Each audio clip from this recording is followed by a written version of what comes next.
Bonjour à tous, je vais vous présenter ici un nouvel exercice de logique combinatoire.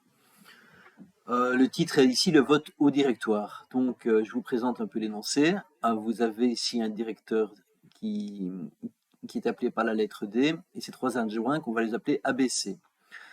Donc ils vont voter des tests de loi et donc si la loi est approuvée, donc ils appuient sur un bouton poussoir et c'est la majorité qui l'emporte. Donc, si il y a ABC, par exemple, qui appuie sur le bouton poussoir et pas le D, donc il y a une majorité et la loi est passée. Il y a une petite lampe qui s'allume, donc qui fait effet donc que la loi donc est bien passée. En cas d'égalité, c'est le directeur donc qui a double vote. Alors, donc après donc quand la lampe est allumée, donc la lampe peut s'allumer donc pendant 5 secondes et puis s'éteint et puis de nouveau donc ces quatre personnes-là vont pouvoir revoter. Donc pour pouvoir en fait commencer donc cette logique combinatoire, on doit toujours donc commencer donc par une table de vérité. Alors pour faire une table de vérité, donc je vais établir ici donc une table de vérité. Donc voici.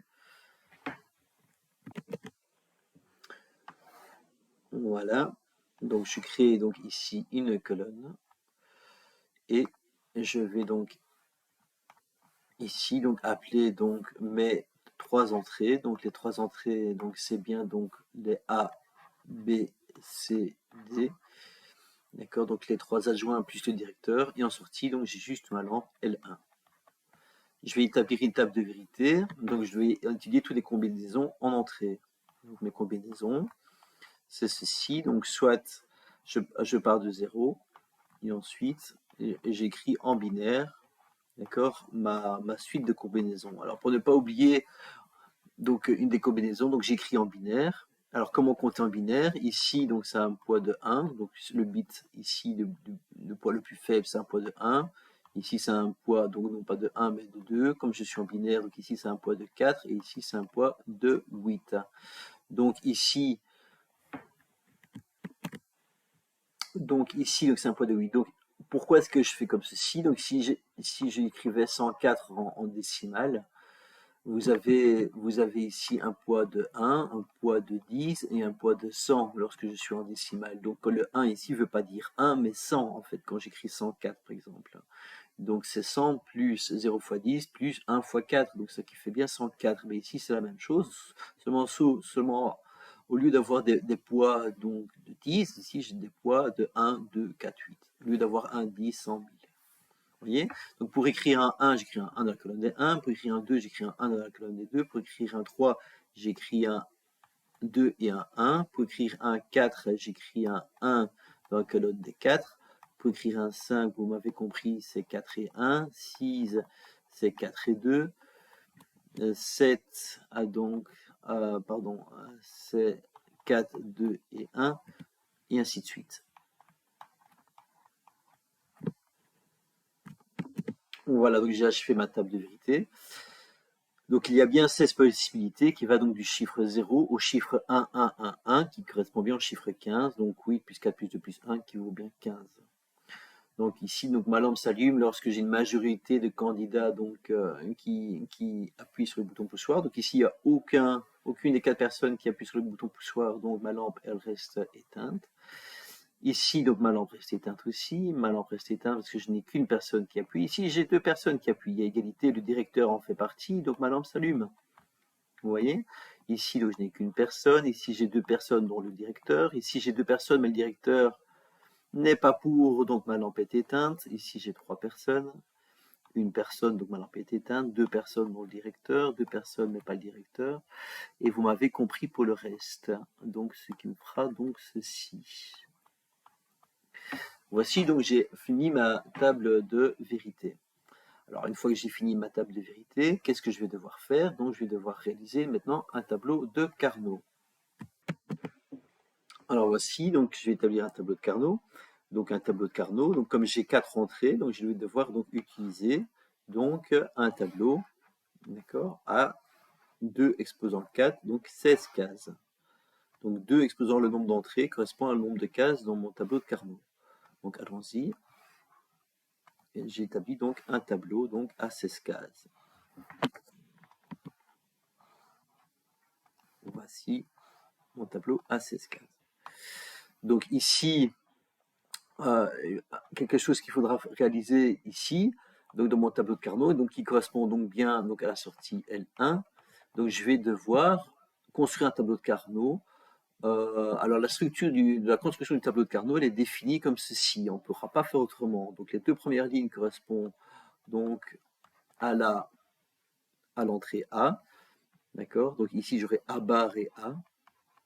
J'ai pas le choix. Ma deuxième ligne, ma deuxième colonne B, donc ici je vais avoir un B bar ici.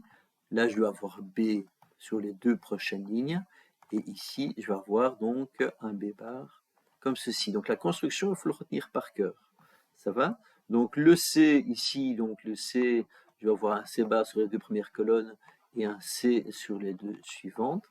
Par contre, le D, j'aurai juste le D bar sur ma première colonne, le D sur les deux suivantes et le D bar sur la quatrième colonne. Donc la construction du tableau, je n'ai pas le choix, c'est comme ça qu'il est défini. Il faut le retenir par cœur.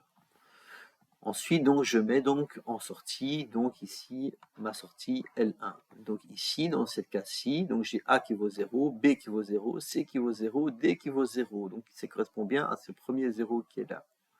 Donc je place ici mon premier 0. Ma deuxième ligne qui est ici, donc je suis donc ici. Donc j'ai un 0. Donc on voit bien 0, 0, 0 et 1 pour le D. On voit ma troisième ligne ici, donc j'ai 0, 0, 1, 0, donc je suis ici, puis ma quatrième ligne, donc j'ai un 0, 0, 1, 0, donc pardon, c'est un 0 ici, et voilà ma quatrième ligne, ici, qui vaut un 1. Voilà, donc ici j'étais donc à ma quatrième ligne, on voit 0, 0, 1, 1, 0, ici 0, 1, 1, voilà, donc j'ai bien un 1 en sortie. Vous voyez? Donc je complète après, maintenant je pense que vous m'avez compris, donc pour les quatre lignes, les quatre chiffres suivants qui correspondra à cette ligne-ci. Donc j'aurai donc 1, 0, 1, 0, 1. Les quatre suivantes, donc ce sera donc ici, donc ce sera 0, 1, 0, 1. Et les quatre dernières ici, 0, 1, 1, 1. Une fois que j'ai établi donc ceci, je dois entourer donc tous mes 1. Donc la règle est que je dois entourer tous mes 1 avec le plus grand rectangle possible. Et le nombre de 1 dans le rectangle doit être multiple de 1, 2, 4, 8, 16, 32. Donc ici, je vais changer de couleur pour que ça soit plus clair. Je vais prendre du rouge, voilà. Donc ici, on voit que je vais par exemple entourer le 1 qui est ici, on voit que le 1 ici, je peux pouvoir l'entourer avec un rectangle ici, vous voyez, hop, un rectangle de 4, 1. Donc ça, je peux bien prendre des multiples de 2 exposants n. Excusez-moi. De 2 exposants n. Donc ici, j'ai 4, 1, 2 exposants 2, donc ça fait bien 4, donc je peux bien entourer 4, 1. C'est bien avec d'un rectangle et c'est le plus grand possible que je peux avoir. Donc je dois entourer tous mes 1. Donc l'équation ici donc de ce rectangle-ci, je dois prendre en fait donc le terme en fait qui reste constant sur toutes les 4 1 que je viens d'entourer. Donc qu'est-ce qui reste constant? On voit que le C reste constant sur les 4 1. On voit que le A, lui, non, il varie. Là j'ai A bar, là j'ai A et A. Donc on voit qu'il varie sur mes 4 cases que j'ai entourées. Le B, il varie aussi. Donc il n'y a que le C qui reste constant à C. Donc sur mes 4 cases, mes 1 valent bien C. Et par rapport au D, on voit que aussi mes 4, 1 vaut bien D. Donc dans mon équation de L1, je vais avoir donc pour ce rectangle rouge, donc C fois D. D'accord? Je ne note que ce qui reste constant sur ce que j'ai entouré.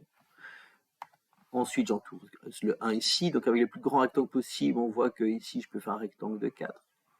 Voilà. Donc qu'est-ce qui peut rester? Donc je change de rectangle, je mets un plus. Qu'est-ce qui va rester constant donc sur ces 4 1 que j'ai entourés? Donc le A, on voit qu'il varie de nouveau.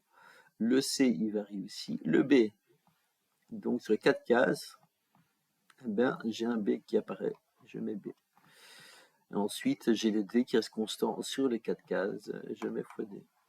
On voit, c'est pas très compliqué. Alors j'ai un petit 1 ici qui est là, qui est tout seul, donc je vais l'entourer, toujours avec le plus grand rectangle possible, multiple de 1, 2, 4, 8. Donc ici, ça sera donc de nouveau 1 des 4, donc ça sera plus donc A fois D, voilà. On voit que le C et le B changent. Et il y a encore un petit 1 ici qui reste tout seul, je vais prendre du bleu. Le 1 ici, le plus grand rectangle possible. Alors ici, je ne vais pas pouvoir faire un rectangle plus grand que 2. Donc plus, je vais avoir quoi ici? Plus, donc C, donc lui reste constant. On voit, le A aussi reste constant sur les deux cases, donc je vais avoir A fois B qui reste constant, fois C qui reste constant sur les deux cases, et le D lui varie. Donc ici, parce que ici j'ai D, et là sur cette case ici j'ai D bar. Donc voici donc mes équations, mon équation de ma lampe L1. Maintenant, une fois que j'ai ceci, donc je vais pouvoir établir à partir de cette équation un schéma logique sans automate et un schéma logique avec automate. Je vais commencer donc à faire un schéma logique sans automate. Alors pour faire un schéma logique sans automate, donc j'ai bien 4 entrées. Le plus simple ici, donc j'ai un circuit qui pourrait être protégé donc par exemple par un disjoncteur magnétothermique que je peux ici dessiner. Donc ici par exemple j'ai la phase, je vais plutôt mettre ici le neutre et la phase.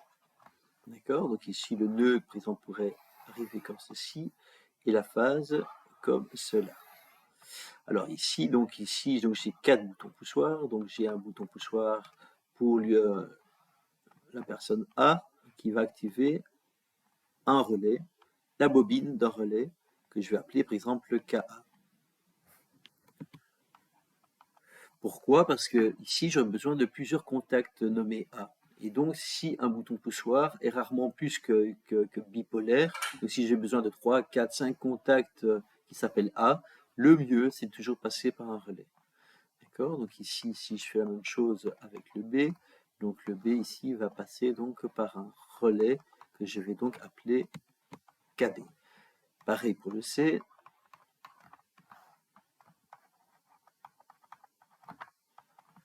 Et pareil pour le D. Alors, un relais, ça sert à quoi? Ça sert à multiplier des contacts. Donc, quand la bobine est alimentée, je vais bien avoir plusieurs contacts, par exemple de KD, d'accord, qui sera l'image de l'appui de l'opérateur sur le bouton poussoir D. Donc ici, si je veux faire C fois D, donc c'est bien deux contacts en série. Donc, au lieu de mettre C, donc je vais mettre KC, parce que KC, c'est bien l'image en fait du bouton poussoir C. Donc C fois D, donc j'ai KC fois KD, et je les mets bien en série parce que c'est bien deux contacts, c'est bien un fois ici. Ensuite, plus, donc c'est du parallèle. Donc après, j'ai du KB plus KD. Donc ici, donc j'ai du KB plus, enfin fois, pardon, KD. C'est bien des contacts en série. Ensuite, j'ai A fois C, donc KA fois KD. Ensuite, j'ai ABC, donc KA en série avec KB, en série avec KC. Voilà, et ça, c'est en parallèle. Voilà, avec les trois autres éléments. Et ceci allumera donc ma lampe L1. Vous voyez? Donc voilà, là j'en ai déjà terminé avec, avec mon équation et mon schéma logique sans automate. Donc voyons voir, par exemple, si par exemple j'ai deux personnes qui appuient sur le bouton poussoir pour allumer ma lampe L1, et j'ai A fois D. Donc si lui, donc je vais prendre une autre couleur ici, donc si le A, donc c'est le jaune, donc si le A appuie sur son bouton poussoir et le D, donc le directeur à double vote, donc normalement ma lampe devrait s'allumer. Voyons voir, KA s'active, KD s'active, d'accord, le A s'active, le D s'active, on voit que d'autres d'autres contacts s'activent aussi, mais c'est vraiment celui-là qui va me permettre d'allumer ma lampe, d'accord, ici, qui devra s'allumer donc pendant 5 secondes. D'accord? Donc ici, dans mon schéma logique sans automate, la temporisation, je ne suis pas obligé de la faire tout de suite. enfin, je pourrais la faire. Donc après, il faut remodifier un peu. Donc si vous voulez que ma lampe reste allumée pendant 5 secondes et puis se coupe, d'accord, je devrais ici donc faire un relais temporisé. Donc au lieu de mettre ma lampe tout de suite, un relais temporisé au déclenchement. Donc ici, enfin bon, alors on le fera pour l'automate. On le fera pour l'automate, on va pas le faire pour la logique câblée. Donc et ça c'est la logique câblée, d'accord, qu'on peut réaliser. Alors ici, donc voici un automate programmable. Donc ici, je peux avoir un écran. Donc par exemple, ça peut être un logo de chez Siemens. Donc un logo. Alors je vais prendre un exemple d'un logo 2 x 230 volts. Donc ici, de nouveau, j'ai les neutres et la phase. Donc tout est protégé donc toujours par un disjoncteur. Je vous donne juste un exemple d'un câblage d'un automate. Vous voyez. Et donc ici, donc j'ai le neutre donc qui va alimenter l'automate avec la phase qui arrive ici. Alors ici, on voit donc un automate, j'ai des entrées. Donc ici, par exemple, je peux avoir 4 entrées, d'accord, et je peux avoir donc ici 2 sorties. D'accord, ici, j'aurais même besoin que d'une sortie. Alors comment ça se câble? Bien, je vais prendre la phase qui est ici et je vais envoyer donc ici mon bouton poussoir qui est nommé A vers l'entrée I1. D'accord, pareil, donc pareil pour l'entrée, vous voyez, pour mon bouton poussoir B qui va alimenter I2, le C qui va alimenter I3 et mon I4 par mon D. Donc quand j'appuie sur un bouton poussoir, on voit que le courant va bien pouvoir arriver jusque I2, par exemple, lorsque j'appuie sur le B. Et lorsque l'automate, qu'est-ce qu'il va faire? Eh bien, il va réfléchir en fonction de ce qu'il va recevoir. Donc, en fonction de la programmation qu'on va lui implanter, donc c'est l'équation ici qu'on a trouvée, qu'on va l'encoder dans l'automate programmable, eh bien, il va réagir. Donc ici, on va programmer donc la sortie Q1 qui sera en fait la lampe. Et donc, je vais placer ici ma lampe sur la sortie Q1. Donc ici, je vais prendre ma phase, vous voyez. Je vais prendre ici ma première sortie Q1 et ici mon retour ici au neutre pour ma lampe. Donc qu'est-ce qui va se passer? Donc qu'est-ce qui va se passer? Eh bien donc lorsque j'ai par exemple A et D qui est activé, donc ça va m'activer le I1 et ça va m'activer par exemple le I4. Voyez, eh bien, donc comme j'ai programmé ça dans l'automate, il va en fait fermer le contact, comme c'est ici, c'est un interrupteur, comme un contact à relais, donc ça va me fermer ici le contact Q1.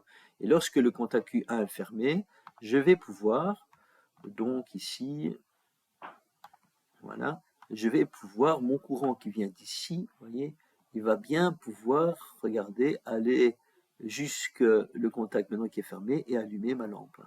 Voyez, et après retour neutre. Voyez, donc voici le courant, voici le passage du courant.